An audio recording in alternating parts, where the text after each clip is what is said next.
very excited to bring on our next speaker. We have Liam Lazore, and this is such an incredible human being. So today we're going to be talking about in this chat from transitioning as a college athlete. Now, as a college basketball player, Liam faced a gut-wrenching choice: to stay on the court or to live his truth. And he chose the latter. He came out as trans and began to transition publicly. Now, in this talk, he'll discuss the difficulty of gender dysphoria, the politics of gender identity in sports, and how trans people can build affirming support systems. Now, I believe I have listed here that Bridget was doing it, but Rob, are you going to be taking this one? Oh, no, I see. You're just logged in as Rob. Now I get it. Okay, so Bridget is going to be moderating the talk here. So Bridget is our organizer, is one of our PTF masters. Bridget is the wizard behind the curtain, one of them here, making this summit happen. I am chatting with Bridget nonstop.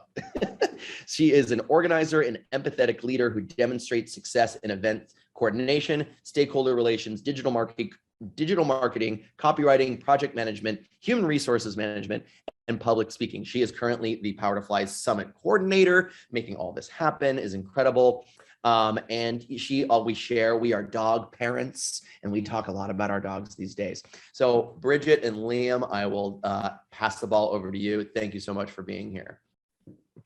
Thank you so much, Hunter. We sincerely appreciate it. Liam, it is an honor to be joined by you here today. Liam and I attended the same college. We both played basketball there. And as this event was approaching, I knew that after watching Liam on the basketball court, sharing so many mutual friends with Liam, that he just needed to be here to talk about his story here today. So thank you so much for joining us here. I would love to have you kind of start off and talk about, what did you like about playing basketball at the college level? Yeah, so first of all, thank you for having me. Appreciate it. Honestly, basketball was just like my way of life growing up. You could definitely relate to that. As a child, like it was all I knew, it was all I focused on, and just playing at the collegiate level, it really pushed me to work harder, and it challenged me to not only focus on the court, but also off of it in regards to just like my schoolwork and everything. It kind of teaches you a way of life in regards to organization and just being responsible with everything. But I'm someone who enjoys putting myself like out of my comfort level and trying to grow as an individual. And by playing like college ball and just competitive sports all my life, it definitely shaped me into like who I am today. But aside from being able to like experience playing basketball at the college level, the biggest thing that I truly enjoyed mostly were my teammates. I know you played in college and you could probably relate, but you form a different type of bond with your teammates as you progress further in your sports career. They were my family, and we were and still are extremely close. Like the connections and people I've met while playing college basketball is what I'll cherish forever, because to this day, like the majority of them, I consider my family. Yeah, absolutely. You know, it's interesting that you mentioned the teammate aspect, because I'm sure that, and we'll get into a little bit, but that, you know, impacted maybe your decision to not be playing on the women's team anymore. And, you know, I always said, when especially a college freshman or someone new at a college comes in and they have a sports team, that's like you have a built-in family, you have built-in friends, you have 15 people that you have to hang out with every single day. So that's definitely a really important piece to the puzzle there. So, you know, as you and I were preparing for this, we talked a lot about, you know, things that you wanted to talk about, things that you want to touch on. And you'd mentioned that pre-transition, you were struggling a lot in a few different ways. Can you touch on that a little bit? Yeah, so I was struggling a lot at the end of my senior year of high school, and then it was rolled into my freshman year of college. I struggled mainly with just trying to figure out who I was as a person, because I knew all my life, like growing up, I knew there was something off. Obviously, just being so young, I really didn't understand the concept of what being transgender meant. And it just really took me a while to figure it out, until like I stumbled across a YouTube video one night, and then of someone who was sharing their story of being a transgender man. And I just like, I clicked on that and I went into like full deep research on everything. And I was like, wow, like I can actually relate to everything that they're saying. Like this is starting to make sense. I started like making connections from my past, just like growing up and everything from my childhood. I just struggled with my gender identity. And on top of that, I was battling an eating disorder when I went into college, which is a lot more common, especially with athletes, than a lot would even imagine. And I realized that once I started playing college basketball and starting to getting to know like all my teammates and just other players from college teams. But all in all, I was battling with my mental health every single day. I truly never saw myself being where I'm at today. Life is difficult for everyone. It's not easy. We all go through our struggles and obstacles that we have to overcome. I'm grateful to have been strong enough to battle my mental health. And looking back, I can realize that staying positive and hopeful is what truly helped me. Before coming out as transgender, as I said, I was struggling with accepting the fact that I was trans. It was mainly because I was so afraid of coming out, and I didn't know how my family and friends would react if they would truly support me. Because I'm very grateful for all the support that I receive. A lot of like trans individuals, unfortunately, they don't receive as much support that I have throughout my journey.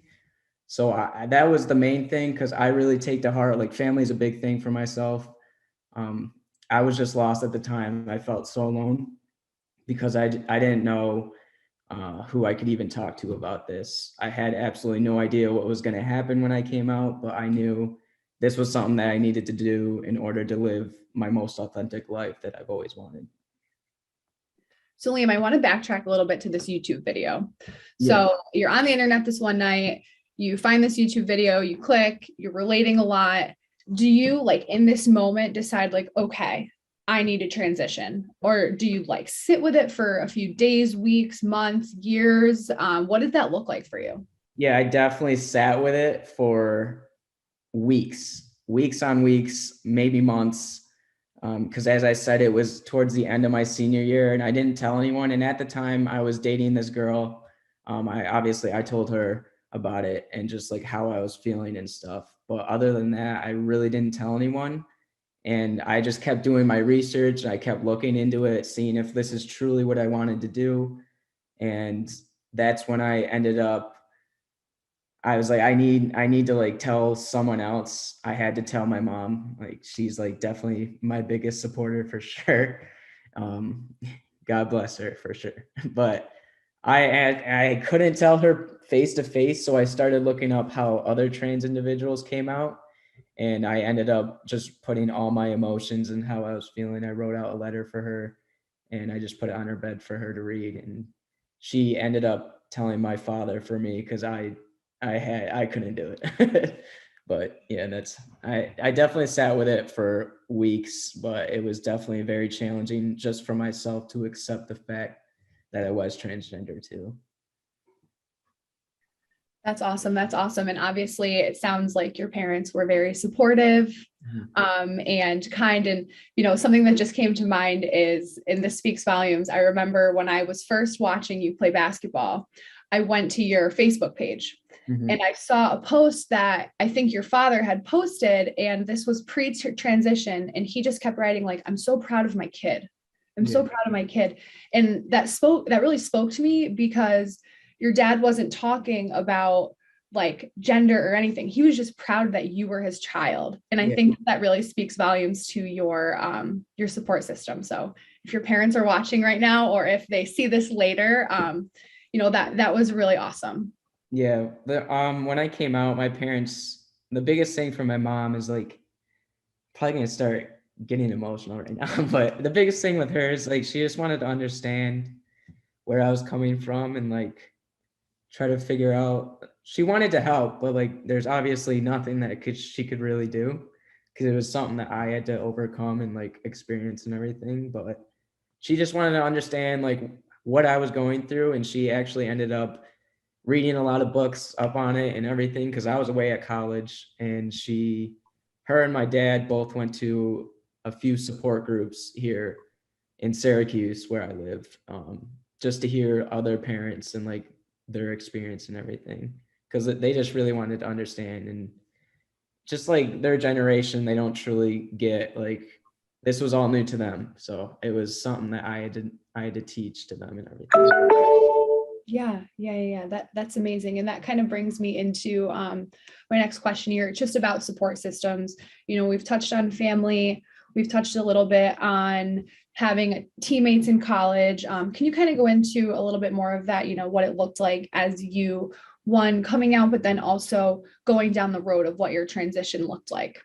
Mm-hmm. So just coming out, I truly didn't expect to have as much support that I've received throughout the years that I do right now. And my support system's a huge reason as to why I'm as confident as I am today. My family and friends accepted me right away, and they've shown unconditional love and support throughout my whole transition. I relied heavily on them in the beginning stages of my transition because I couldn't handle it alone. I feel like none of them truly know how much they mean to me and how much they truly helped me find who I am as a person. I'm a very caring and loving type of person. So when it comes to my friends, I'm there for them no matter what, because they were there for me when I truly needed them the most. And without my support system that I have today, I honestly have no idea where I'd be in regards to my mental health and just my confidence with who I am. I don't know if I'd even be as open as I am with being transgender on my social media and sharing my story. And as I said, my mom and my dad have been a huge help with all of my surgeries and legal changes that I had to go through in the first stages of my transition. And I'm grateful for all that they've done for me and that they still do for me, because they've helped me not only like emotionally, but financially supporting me throughout everything. I was most scared of just coming out to them and how they would take it, but they've gone above and beyond with my transition and being there for me as much as they can. That's so incredible. Now, if someone was, wanting to transition and going through this process and they maybe didn't have the support that you had, you touched on a little bit, of course, like financially, especially if you're still on your parents' insurance, you're in college, you're younger, those things help. But also just not having a support system, what would that look like for someone? You were stating that your parents were helping you with like the legal pieces, the surgeries, things like that. If you didn't have your parents backing and you didn't have maybe the friends that were helping you through the whole process, cheering you on, what would that look like for someone? And do you have like any advice for somebody who maybe would be experiencing this with less support? Yeah, so my biggest advice is just, it's best for yourself. And I hate saying this, but your journey is definitely going to be a lot more different and difficult than what I had to go through. Just like not having as much support, and you can get everything done that I've gotten done so far within my journey in regards to your name change and just changing all like your gender marker and everything legally. It's pretty easy. You just gotta Google like the laws in your state and everything. Like, it was pretty simple. But in regards to just support and everything, you just have to find people who honestly are like you and who you can kind of fall back on. I've actually met so many other trans guys after coming out, and I'm actually pretty close to a few of them. Even though we don't live close to each other, we kind of have this bond because like we understand like what we're going through currently, what we went through before. We kind of just share our experiences and everything. My biggest advice is just, what's best for yourself. You gotta do what's best for yourself, because you really only have one shot at life. So why not live it being like your most authentic self and just being happy with who you are? Yeah, definitely. And you touched a little bit about on being open on social media. Obviously, I follow you on social media, and something that I find really great is you've been really open about like how you feel about your body, how you see your body, things like that. And I think that if someone else were struggling and they came across your page, they'd really feel like maybe some things they're experiencing are normal, that they're not alone. Have you found community in social media and not feeling alone, maybe bouncing ideas off of other people, supporting other people? Have you kind of found a community there? Oh, 100%. I'm actually really good friends with this one guy named Aiden. He has a really big following on Instagram, but we kind of talk back and back. We make a lot of jokes because it's pretty funny. I don't know. I kind of ask him a lot of questions because he's a lot further in his journey than I am, even though I'm going through a few more surgeries than he's gone through. But obviously he can still relate what I'm going through. So we kind of just talk back and forth, and we've kind of created a brotherhood in a way. And I've literally only known him for maybe 2 months tops, but I do receive a lot of DMs from just people who follow me on TikTok and Instagram. I try to answer as many people as I can. I do go through all of my DMs. A lot of them are asking for help and just advice in regards to coming out and just my experience and everything. And that's why I try to be open on my Instagram, is because I just want to be able to inspire and help as many people as I possibly can. Because as I said, when I was coming out, I truly felt alone, and I know what that feels like. It's very scary, and you honestly feel like it's just yourself, but I feel like I'm also someone that a lot of people can relate to. So I hope I'm able to inspire as many people as I possibly can, but my DMs are always open for anyone who has any questions, because I do try to actually answer them for you guys. That's amazing. And that's definitely so important to be a pillar in this community. So Liam, what do you wish cisgender people understood about gender identity and competing in sports? So this is kind of a difficult question for me to express in words. It's kind of just hard to explain what I was struggling with in regards to my mental health. But however, as a child, I always knew there was something different about me. In the back of my head, I always saw myself as a guy, even though I was female at the time. Obviously, as a kid, though, you just forget about it. You push it to the side because you don't really understand what's going on. But as I grew older and went through puberty, I still had the same thought. And puberty was very difficult for me, just in regards to growing, like having your periods and just growing a chest and everything. Like I honestly couldn't handle it to an extent. I always tried to, I always ended up wearing 2 sports bras, and I tried to compress my chest as much as I possibly can, because I just honestly hated seeing the fact that I had breasts through a shirt and everything. It was just very uncomfortable for me. But I was never attracted to any of the boys I was in school with. But in a way, I was more obsessed with wanting to look like them and act like them. So I was always hanging around the boys. I had a lot of guy friends. I played a lot of sports because at the time, like I thought like, oh, sports are more masculine. They're not. I hope people understand that. But that's the reason why I was always around them.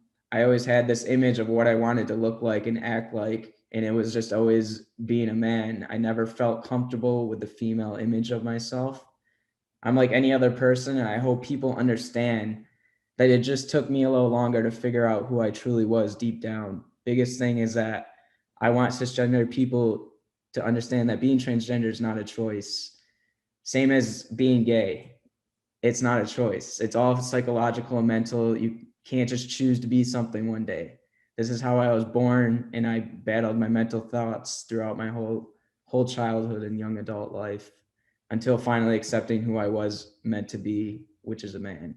What people don't really realize is that athletes struggle with their mental health a lot more than they'd like to think.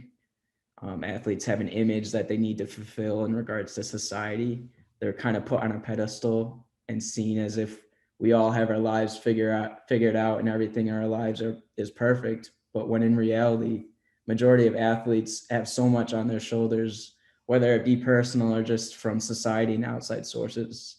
There's so much that we go through that just goes unseen.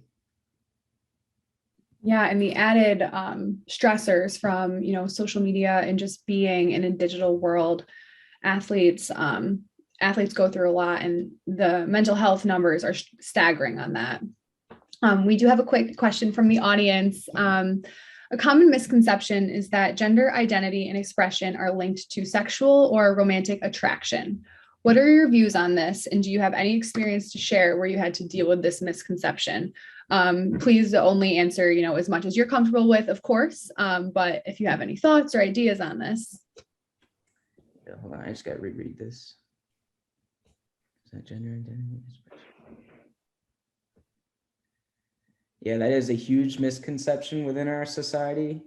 And honestly, this all comes down to education. I feel like a lot of our society is not educated in regards to what gender identity and expression is, because a lot of them link it together with sexual or romantic attraction. So in regards to gender identity, so I'm just going to talk about my experience because that's the best thing I can give. So gender identity is more in regards to how you're feeling about yourself and what you want to express your gender as within society. But with romantic attraction, sexual attraction, that's all dealing with like what you're attracted to. Like I'm attracted to females. I don't know how to like word this correctly. It's pretty simple if you just break it down. Like gender identity is just more in regards to yourself and how you're feeling in regards, like aside from romantic attraction, is more just what you're attracted to. And there are people out there who really aren't attracted to any type of gender. That's just who they are. I don't really know how to word this correctly, but I don't really have any experience in regards to myself with this, because I feel like a lot of like the people in my life truly understand just what gender identity is and the difference between just attraction and stuff like that. Yeah, definitely. And I think societally, sometimes there's a large misconception that maybe if a female chooses to transition to male, they would automatically assume that that male is attracted to females when maybe they could be attracted to males too. And I think that understanding the difference between gender identity and who they potentially want to explore a romantic relationship with are really two entirely different things. So I definitely agree with this audience member that there is a societal misconception there. The biggest thing, like you just don't want to assume things in regards to other people because you have no idea. That's the thing with our society. I feel is like a lot of people just assume things and they just make up their own opinions and everything without actually getting to know the person. Yeah. And that falls into like pronouns and everything, and just it can fall into a lot actually. So Yeah. I know we only have 7 minutes left, which is crazy to think about. Our time together is flying by, fortunately and unfortunately. Can you just talk a little bit about where you're currently at in your journey and how you feel about it? Where you've come from, where you are, and then, where we're headed. Yeah, so now I'm a little over 3 years on testosterone. I've been over 2 years post-op on top surgery. I got a double mastectomy and ended up having to go through surgery a year after that surgery, just to get revision on my scars. And then after that, I went through radiation on my scars so they could all heal up properly, because I just really was not happy with the way they came out the first time around. I finally got my name on the list for bottom surgery recently, which will happen in 2024 for myself in New York City.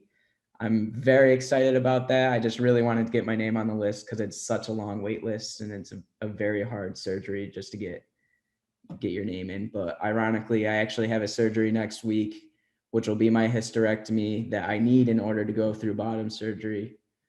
But my first year on T, I was mainly dealing with all my legal changes in regards to my name and gender marker. And on top of that, trying to push for my top surgery because I was extremely dysphoric about my chest at the time. But my journey has definitely been a ride for me, but I really wouldn't trade it for anything else. because what I've had to go through mentally, physically, and emotionally is what has shaped me into the person I am today.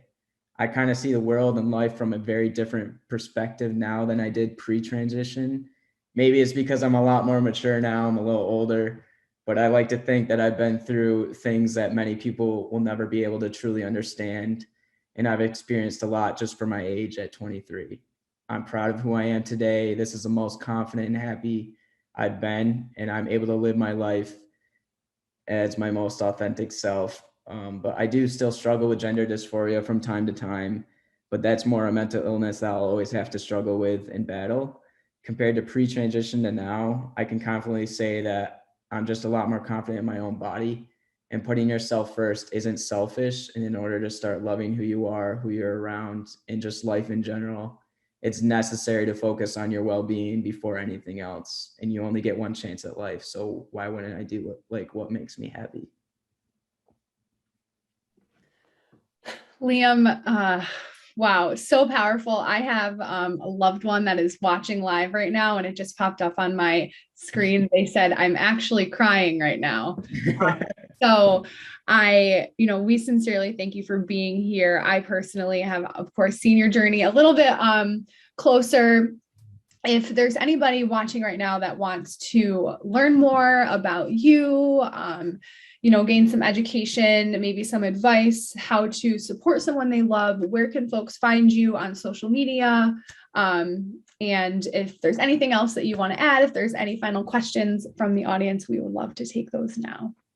Yeah, you could definitely find me on Instagram. That's probably my biggest social media source that I use, which is just my name, Liam Lazore. But TikTok, I kind of have a good following on that as well, which is Liam Laz 23. Amazing. Awesome. Well, thank you so much for your time. We sincerely appreciated having you here. This story is so important for anybody who maybe wants to watch again. The recording of this will be live on our site next week. So thank you so much. Thank you.